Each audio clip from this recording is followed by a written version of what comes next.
Student, in our previous lecture, we discussed about some physical properties and chemical properties. In that, we will cover about the D and L designation, that is, and also cover the dextrorotatory and levorotatory. So, in previous lecture, we covered that monosaccharides are optically active, कि optical active है वो, ठीक है, optical isomerism show कर रहे हैं, ठीक है, and they both are mirror images भी होते हैं, जो भी मोनोसेक्राइड्स हैं वो अपनी मिरर इमेजेस होते हैं, ठीक है। तो वो क्या होते हैं, डेक्स्ट्रोरोटेटी है, लीवोरोटेटी है, ऑप्टिकल आइसोमेरिज्म भी शो करते हैं। सो हमने ये दो प्रॉपर्टी हमने डिस्कस की प्रीवियस लेक्चर में। So in this lecture today we will discuss about the mutarotation. हम म्यूटा रोटेशन डिस्कस करेंगे और कुछ और भी केमिकल प्रॉपर्टीज हैं उसको आगे फर्दर प्रोसीड करते रहेंगे। So today we will discuss about the structural property of monosaccharide, यानी chemical nature में ही include होता है, that is muta rotation।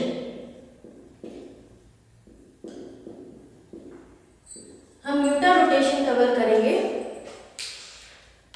First of all, we have to understand the cyclic structure of monosaccharide. To understand the muta rotation, first of all we have to understand, हमें अपना cyclic structure के बारे में पता होना चाहिए कि ये साइक्लिक स्ट्रक्चर कैसे बनाता है।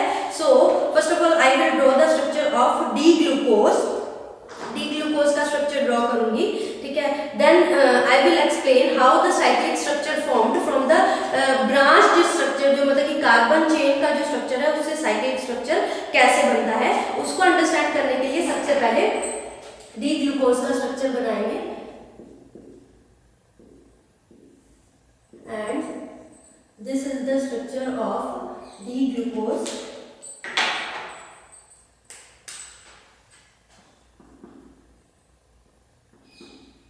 हाइड्रोक्सिल ग्रुप प्रेजेंट होते हैं, आपको पता है 6 मेंबर रिंग होती है ये, ठीक है, and hydrogen,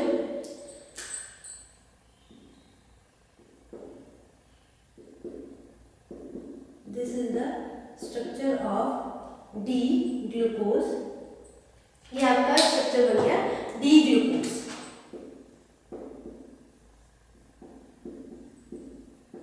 so to understand the mutarotation, सबसे पहले हमें ये पता होना चाहिए कि इसमें साइक्लिक स्ट्रक्चर, इस स्ट्रक्चर से हम साइक्लिक स्ट्रक्चर कैसे बना सकते हैं।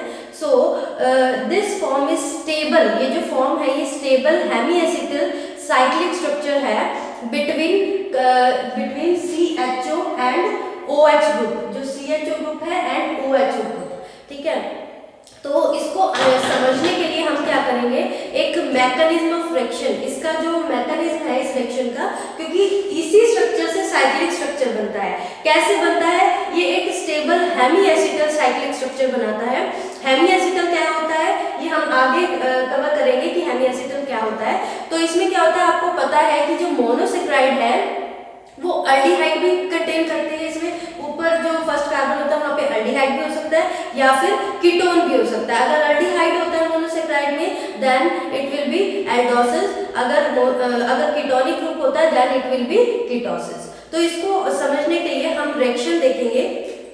जैसे ये कार्बोनिल ग्रुप है, इसका मैकेनिज्म देखेंगे, ठीक है। This is the carbonyl group. अगर ये किसके साथ रिएक्ट कर रहा है, अल्कोहलिक ग्रुप के साथ,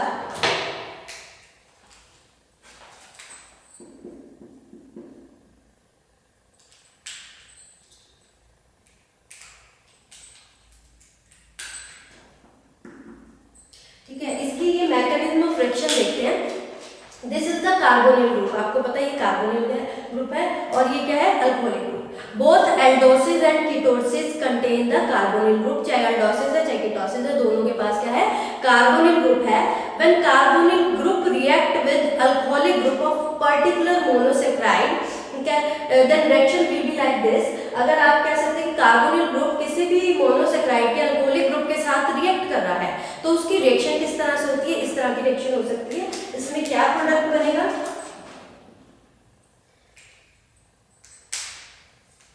जो प्रोडक्ट बनेगा दैट इज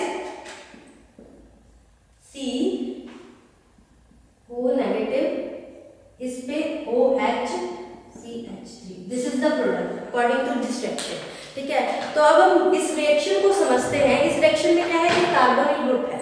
ठीक है, अब ये अल्कोहलिक ग्रुप है किसी भी मोनोसेक्राइड यूनिट का, उसके साथ रिएक्ट कर रहा है। आपको पता है ये क्या है, इलेक्ट्रोफाइल। ठीक है, इसके ऊपर कौन सा चार्ज है, ये इलेक्ट्रोफाइल है, तो इसके ऊपर इलेक्ट्रोफाइल यानी इलेक्ट्रॉन लविंग। ठीक है, तो ये क्या करेगा, इलेक्ट्रॉन को अपनी तरफ विड्रॉ करेगा, खींचेगा, और क्या करेगा, इलेक्ट्रॉन को अपनी तरफ विड्रॉ करने के बाद डबल बॉन्ड की फॉर्मेशन करेगा।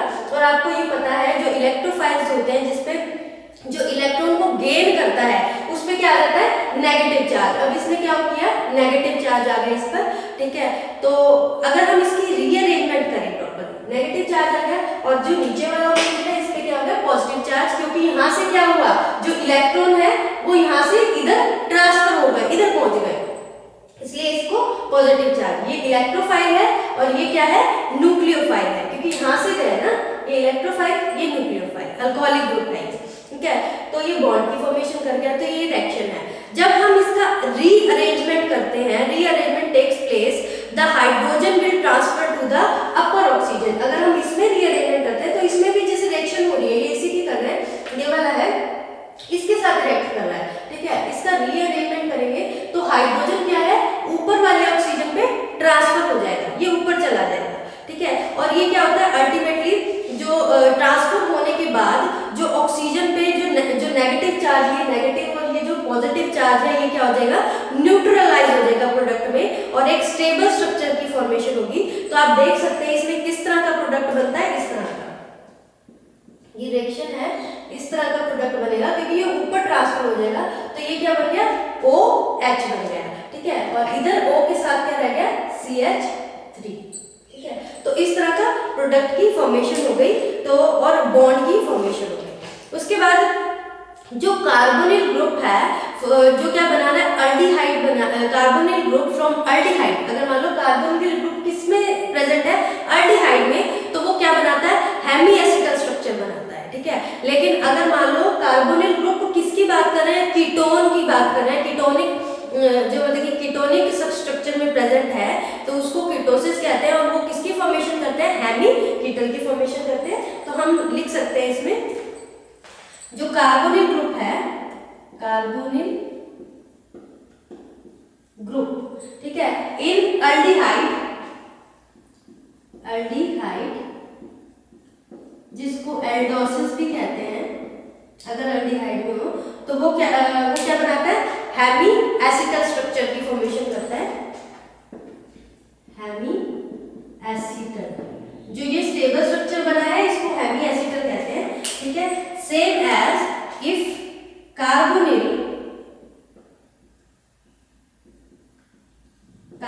ग्रुप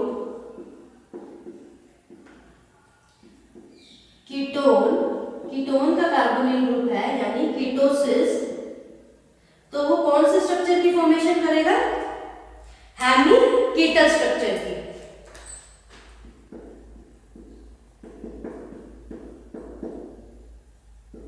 वो हेमी कीटल स्ट्रक्चर की फॉर्मेशन करेगा। Now come to the structure of D glucose. अगर हम मैकेनिज्म ऑफ एक्शन देखना चाहें तो हम डी ग्लूकोज का स्ट्रक्चर के पास आते हैं।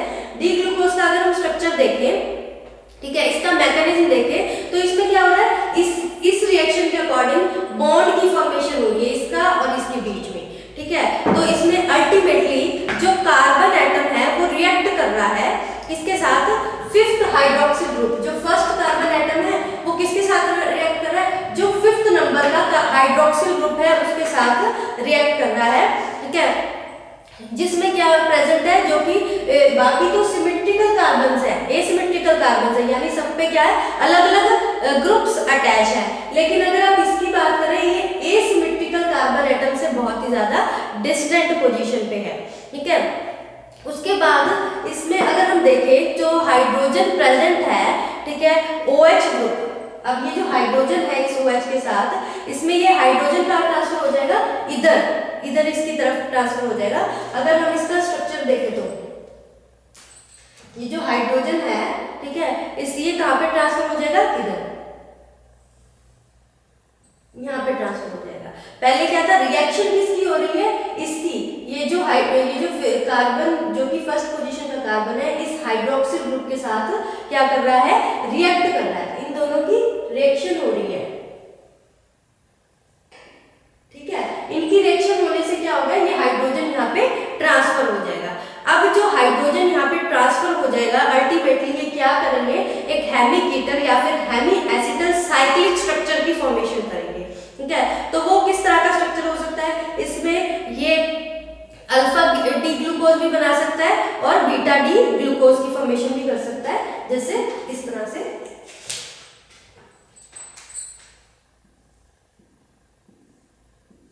हम अल्फा डी और बीटा डी ग्लूकोज की स्ट्रक्चर बनाएंगे।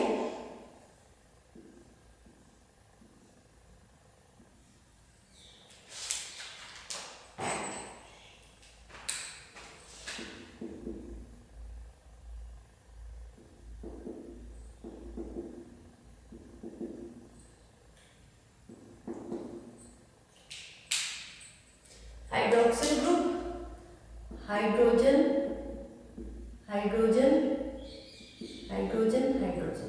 अब देखो इसमें क्या हो रहा है, जो O है, ठीक है, अब ये ट्रांसफर हो रहा है ना इधर, तो यहाँ पे ये जो O है ये किसके साथ अटैच हो जाएगा, ऊपर वाले कार्बन के साथ, क्योंकि हाइड्रोक्सिल ग्रुप तो ऊपर चला गया। ठीक है, ऊपर चला जाएगा तो यहाँ पे क्या आ जाएगा, हाइड्रोक्सिल ग्रुप ऊपर OH और इधर H, तो ये क्या बन गया, अल्फा डी ग्लूकोज।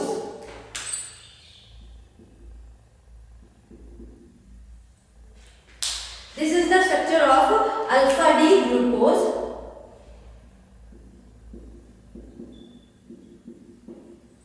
इसी तरह से जो स्ट्रक्चर बनता है हेमी एसिटल और हेमी कीटन, ठीक है, वो किस तरह का स्ट्रक्चर बनेगा, C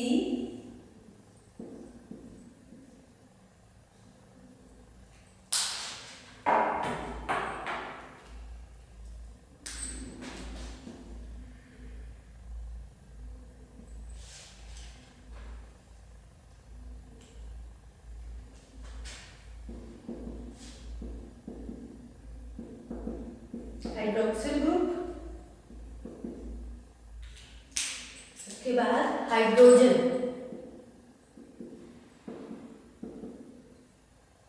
अब इसमें क्या होगा,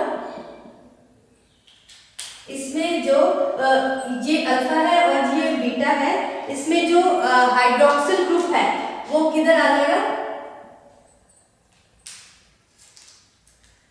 हाइड्रोक्सिल ग्रुप इधर शिफ्ट हो जाएगा इस पोजीशन पे और हाइड्रोजन इधर शिफ्ट हो जाएगा।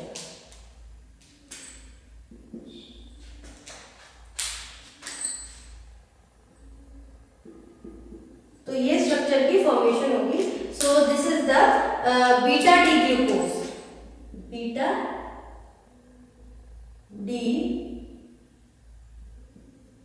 ग्लूकोज, ये स्ट्रक्चर की फॉर्मेशन हो जाएगी। So this is about the, पहले आपने देखा कि इसकी रिएक्शन समझनी जरूरी थी भी। इसमें कार्बोनिल ग्रुप आपको बताया था कि कार्बोनिल ग्रुप है, ये जो ऊपर वाला ग्रुप है, जब किसी भी अल्कोहलिक ग्रुप है जो मोनोसेक्राइड के अंदर प्रेजेंट है उसके साथ रिएक्ट करता है, तो इसमें क्या होता है, ये जो ऑक्सीजन है ये इलेक्ट्रोफाइल है, क्योंकि ये क्या करती है, इलेक्ट्रॉन्स को विड्रॉ कर लेती है और इस पे क्या डबल बॉन्ड की फॉर्मेशन करती है। तो कुछ इस तरह का स्ट्रक्चर बनता है। ठीक है, अब इसको न्यूट्रलाइज करने के लिए जो हाइड्रोजन है वो ऊपर चला जाएगा, ऑक्सीजन के पास शिफ्ट हो जाएगा।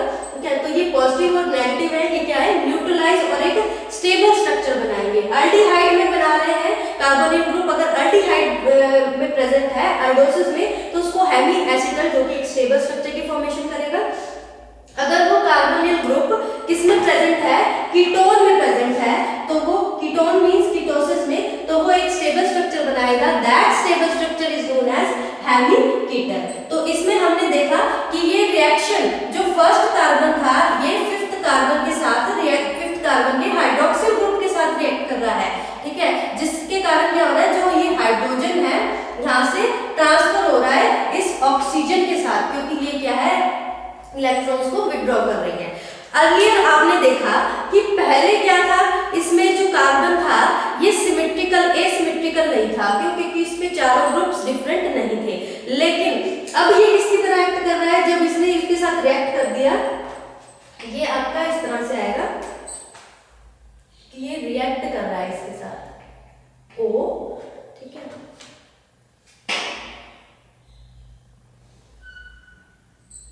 ये हो गया आपका अल्फा डी ग्लूकोज और ये हो गया बीटा डी ग्लूकोज। ये स्ट्रक्चर बना दिया। बस इनमें फर्क क्या है, क्या डिफरेंस है, अगर जो हाइड्रोक्सिल ग्रुप है राइट साइड पे प्रेजेंट है तो वो क्या होगा, अल्फा डी ग्लूकोज। अगर हाइड्रोक्सिल ग्रुप लेफ्ट साइड पे प्रेजेंट है, ऊपर आप देख सकते हो ये हाइड्रोक्सिल ग्रुप का है, राइट साइड पे है, तो ये अल्फा डी ग्लूकोज हो गया। अगर हाइड्रोक्सिल ग्रुप लेफ्ट साइड पे है तो ये बीटा डी ग्लूकोज हो गया, ठीक है। अब हम बात करें कि इसमें, अब इसके पास पहले तो ये जो ऊपर वाला जो कार्बन था ये एसिमेट्रिकल कार्बन नहीं था, लेकिन जब ये इसकी ट्रांसफॉर्मेशन हुई, ये रिएक्शन हुई, तो ये क्या कर रहा है, ये असिमेट्रिकल कार्बन में कन्वर्ट हो गया। तो हम इसको कह सकते हैं ये क्या बन गया, एनोमेरिक कार्बन एटम। तो ये जो कार्बन एटम्स है ये क्या है, एनोमेरिक है। ये दोनों कार्बन एटम्स क्या है, ये कार्बन एटम्स क्या है, एनोमेरिक, एनोमेरिक, ठीक है।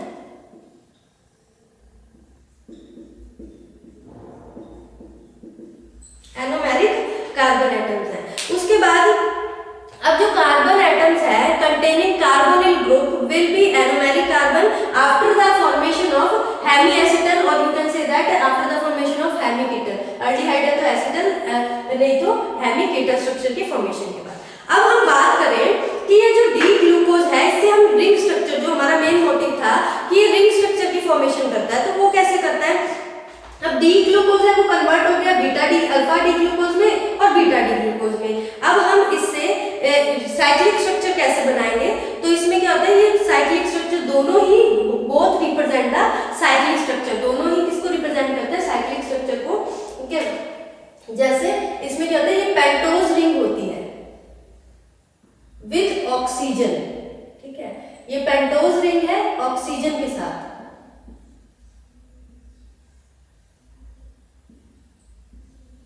इस तरह से पेंटोज रिंग होती है ऑक्सीजन के साथ। ये हम साइक्लिक स्ट्रक्चर इसका ड्रॉ कर रहे हैं, रिंग स्ट्रक्चर भी कह सकते हैं, ठीक है। अब इसमें क्या करना है आपका, ये जो डी ग्लूकोज है इसमें अल्फा डी ग्लूकोज है, ठीक है। इसमें आपने जो अपना ग्लूकोज का स्ट्रक्चर था हमारा, ठीक है, उसमें आपने ये देखना है कि जो भी मतलब कि राइट साइड पे, ठीक है, राइट साइड पे जो भी ग्रुप्स है ना वो कहाँ पे आएंगे, लोअर साइड पे रिप्रेजेंट करने हैं, ठीक है। और जो लेफ्ट साइड पे जो ग्रुप्स आएंगे उसको अपर साइड पे रिप्रेजेंट करने हैं। अल्फा डी ग्लूकोज में देखो जो राइट साइड पे ग्रुप आ रहे हैं, ठीक है। अब इसको राइट साइड पे देखो OH H OH, ठीक है, ये राइट साइड पे आ रहे हैं, तो इसको हम क्या करेंगे, लोअर साइड पे रिप्रेजेंट करेंगे, जो राइट साइड पे। सबसे पहले क्या है OH, इसको लोअर साइड पे करेंगे, उसके बाद H, फिर OH, ठीक है, फिर उसके बाद OH। इसके में आएगा सबसे पहले OH के बाद अल्फा ग्लूकोज, ये अल्फा डी ग्लूकोज का स्ट्रक्चर है। अगर हम अल्फा ग्लूकोज का बनाएंगे तो इसमें OH, उसके बाद फिर OH, फिर H, फिर OH, ठीक है। तो ये स्ट्रक्चर बन गया। उसके बाद यहाँ पे हाइड्रोजन हाइड्रोजन हाइड्रोजन हाइड्रोजन, और CH2OH हमेशा ऊपर वाली साइड पे, अपर साइड पे लगता है CH2OH, ठीक है, और यहाँ पर H लगेगा हाइड्रोजन, ठीक है। लेकिन अब हम बीटा ग्लूकोज की बात करें, बीटा ग्लूकोज में कैसे आएगा, जो H है H H H H, ठीक है, एंड देन OH,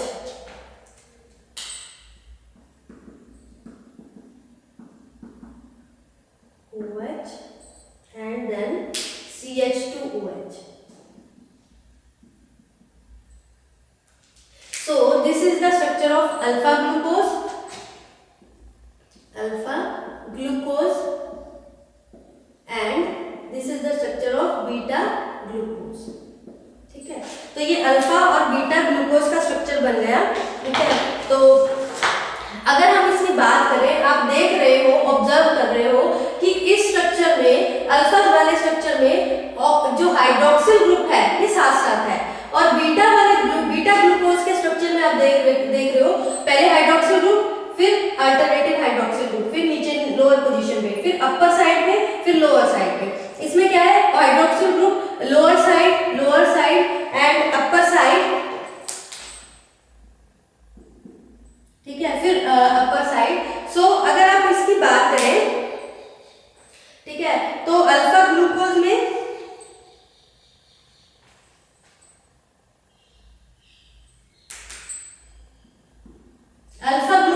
और बीटा ग्लूकोज में, ठीक है, इसका कंपैरिजन करें तो आप देख सकते हो कि इसमें जो बल्की ग्रुप है, हाइड्रोक्सिल ग्रुप, ये साथ ही साथ है, तो इसमें क्या होगा, जो रिपल्शन है, ठीक है, इसमें रिपल्शन रहेगी क्योंकि ये बल्की ग्रुप इकट्ठे हैं। लेकिन इसमें आप देख रहे हो जो बल्की ग्रुप है अल्टरनेटिव है, हाइड्रोक्सिल ग्रुप पहले अपर साइड में, फिर लोअर साइड में, फिर अपर साइड में, फिर लोअर साइड में, जिसके कारण इसमें रिपल्शन नहीं रहेगी।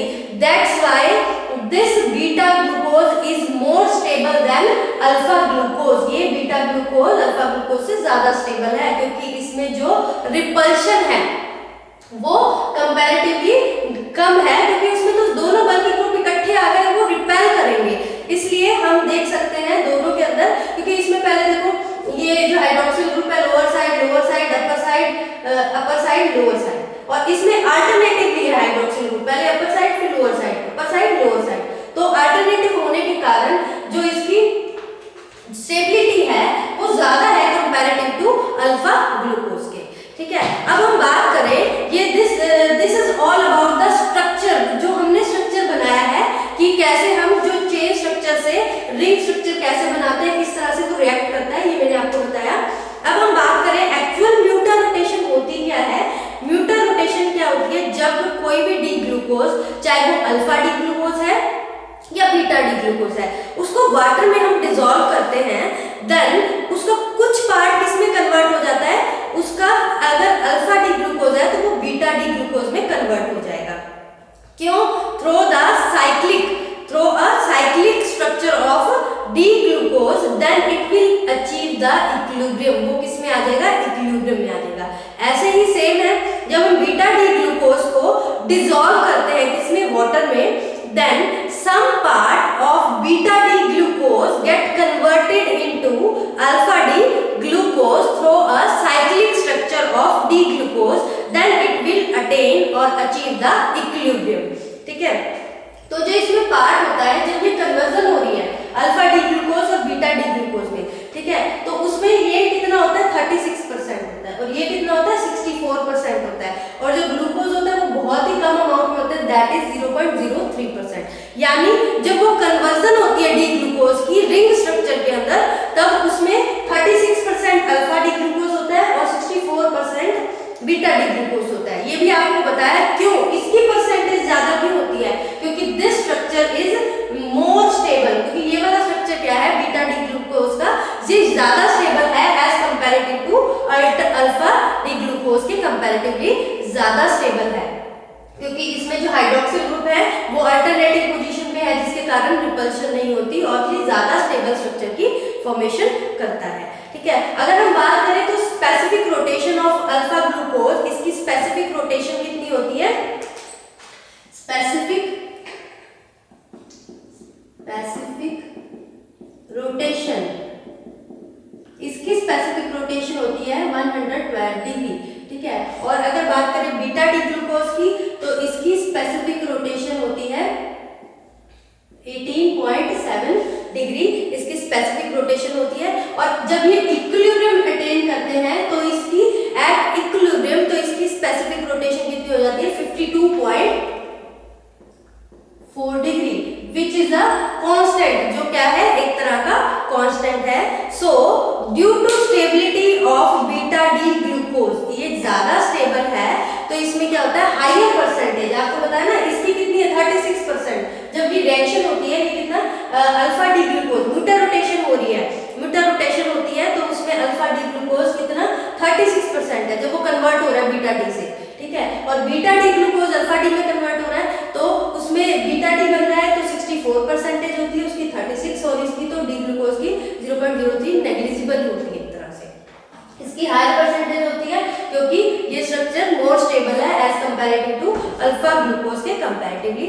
सो जो म्यूटा रोटेशन है, म्यूटा रोटेशन किस स्ट्रक्चर में फॉर्म होता है साइक्लिक कंपाउंड में, इसलिए आपको ये साइक्लिक और रिंग स्ट्रक्चर पहले करवाया है so that you can easily understand the concept of mutarotation which is a chemical property, जो क्या है केमिकल प्रॉपर्टी है of monosaccharides. So this is all about the muta rotation. So in next lecture we will discuss about the some other chemical properties or you can say that chemical reaction related to the monosaccharides. तो हम next lecture में cover करेंगे monosaccharide की जो भी chemical reaction है, this is also a chemical reaction और you can say that chemical property और केमिकल नेचर। सो ये यहाँ तक आप करो स्टूडेंट्स, ये बहुत इंपॉर्टेंट है, आपको ये केमिकल प्रॉपर्टी उसकी 1 बाय 1 करके आनी चाहिए। प्रीवियस लेक्चर में हमने इसकी केमिकल प्रॉपर्टी की थी ऑप्टिकल आइसोमेरिज्म और अब हम नेक्स्ट लेक्चर में और केमिकल प्रॉपर्टीज इसकी